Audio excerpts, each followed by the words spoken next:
Tampang 4 pria yang sekap peruda paksa gadis 2 hari di penginapan.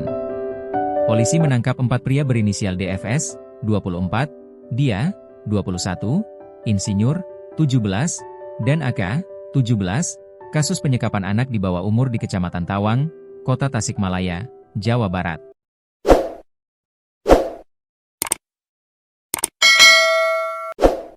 Korban adalah seorang remaja perempuan berinisial R, 15, asal Kecamatan Cibeureum, Kota Tasikmalaya.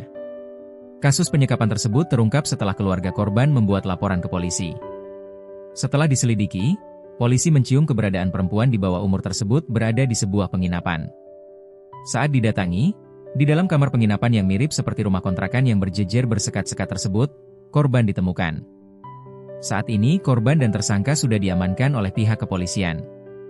Ya, hari ini kami mendatangi TKP, tempat kejadian perkara, terkait dugaan penyekapan seorang perempuan di bawah umur oleh 2 pria di bawah umur dan 2 pria dewasa.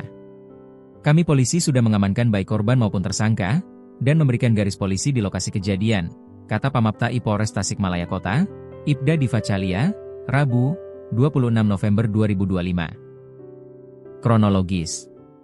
Penyekapan tersebut diketahui usai orang tua korban mendatangi penginapan pada Rabu sekira pukul 10 WIB yang diduga lokasi penyekapan anaknya.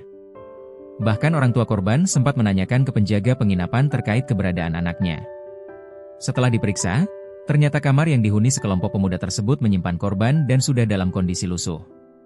Korban pun langsung dibawa keluar oleh keluarganya, sementara terduga pelaku penyekapan dikunci di dalam sebelum didatangi kepolisian. Selang beberapa menit, polisi pun mendatangi tempat kejadian perkara dan membawa para pelaku. Selain mengamankan 4 pelaku, polisi juga membawa sejumlah barang bukti di kamar yang dijadikan lokasi penyekapan. Saat pengamanan pun, para penghuni penginapan lain kaget, karena tidak ada yang mengetahui di kamar tersebut terdapat perempuan yang sudah disekap selama 2 hari.